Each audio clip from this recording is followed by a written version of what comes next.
पार्ले जी में इस जी का मतलब क्या होता है और इंडियन जर्सी का कलर ब्लू ही क्यों रखा गया और नरेंद्र मोदी का असली घर कहाँ है, इन सभी सवालों के जवाब आपको इसी वीडियो में मिलने वाला है, तो बने रहो वीडियो के एंड तक। नंबर 6, यारों आप सभी लोग इस बॉल को तो अच्छे से पहचान ही रहे होंगे। यस गाइस, आपने सही पहचाना। वैसे तो ये टेनिस बॉल है, मगर हम सभी ने बचपन में इसे टेनिस से ज्यादा क्रिकेट खेला है। यारों अपने क्रिकेट खेलते समय इस टेनिस बॉल पर स्कर्ट जैसे निशान को तो जरूर देखा होगा, मगर क्या आपको पता है कि इसके पीछे का पर्पस क्या है? यारों देखो, टेनिस बॉल 2 सर्कुलर शेप के रबड़ के जुड़ने से बनता है। ये रबड़ अंदर से खाली होता है जिसे ग्लू से चिपका दिया जाता है और गाइस टेनिस बॉल के बाहर एक स्पेशल पेंट की लेयर को लगाया जाता है जो इन बॉल्स को ऐसा शेप देकर जोड़ देता है और ऐसे ही जोड़ने की वजह से ही बॉल में परफेक्ट स्पिन आता है और इसी से बॉल की स्ट्रेंथ भी बढ़ती है। यारों अगर ये लाइन हमारे बॉल में ना हो तो बॉल्स बहुत ही जल्दी फट जाएंगे और जब मम्मी से बॉल की डिमांड करोगे तो फटके भी पड़ेंगे। नंबर 5, यारों वैसे तो हम सभी जानते हैं कि हनी कभी खराब नहीं होती, लेकिन फिर भी शहद के बोतल पर एक्सपायरी डेट क्यों लिखी होती है, जबकि ऐसा कहा जाता है कि शहद जितना पुराना होता है वो उतना ही अच्छा होता है, बट एक्सपायरी डेट क्यों? दरअसल दोस्तों, जो कंपनियां कमर्शियली शहद बेचते हैं वो शहद में पानी भी मिलाते हैं और कुछ साल के बाद वो पानी वेपराइज्ड हो जाता है, जिसके बाद हनी जेली जैसा हो जाता है।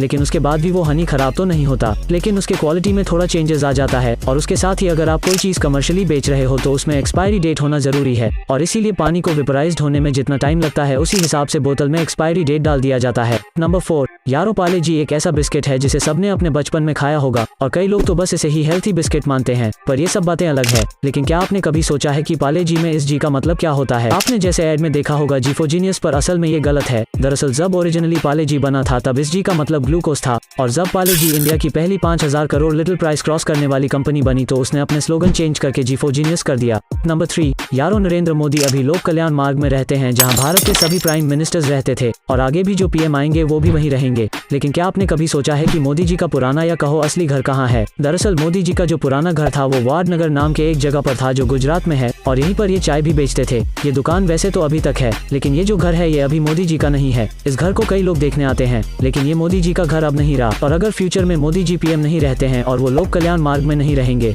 तो उनके पास गांधीनगर में 1.1 करोड़ का एक फ्लैट भी है और शायद वो वहीं रहे। नंबर 2, यारों इंडिया की जो जर्सी होती है वो ब्लू कलर की ही क्यों होती है? अगर आप क्रिकेट नहीं देखते हो फिर भी आपको पता होगा कि इंडिया की जर्सी ब्लू होती है, लेकिन ब्लू ही क्यों? चलिए हम आपको बताते हैं। दरअसल पिछले कई सेंचुरी से व्हाइट कपड़ों में क्रिकेट खेला जाता था, लेकिन फिर क्रिकेट ऑर्गेनाइजेशन ने कलरफुल कपड़ों में क्रिकेट खेलने का सोचा। अब इस डिसीजन के बाद सभी कंट्रीज अपने अपने कपड़ों का कलर डिसाइड कर रहे थे। इंडिया का कोई नेशनल कलर नहीं था, जिसके चलते जर्सी के लिए इंडियन फ्लैग के 3 कलर को यूज करने का सोचा गया। तिरंगे का पहला कलर ऑरेंज था, लेकिन उस टाइम में कई पॉलिटिकल पार्टीज का भी कलर ऑरेंज ही था, इसलिए ऑरेंज कलर को चूज नहीं किया गया और व्हाइट यूज करना तो अलाउड ही नहीं था। इसके बाद ग्रीन कलर को पाकिस्तान ने ऑलरेडी चुन लिया था, सो एंड में बस एक ही कलर बचा जो था नेवी ब्लू कलर, जो कि अशोक चक्र का कलर था। अब इसी तरह नेवी ब्लू और येलो का कॉम्बिनेशन सोचा गया और गाइस तब से यही चल रहा है एंड गाइस इसीलिए आज हम इंडियन प्लेयर्स को मैन इन ब्लू के नाम से जानते हैं। तो यारों इसी ब्लू इस फैक्ट के लिए इस वीडियो को लाइक करना तो जरूर बनता है, तो यारों इस ग्रे बटन को भी ब्लू में बदल दो। नंबर 1, यारों फेमस फुटबॉलर लियोनेल मेसी के बारे में तो आपने सुना ही होगा, जिनके की टोटल कैरियर गोल 680 हैं, तो वहीं नेटवर्थ 400 मिलियन $। हैं।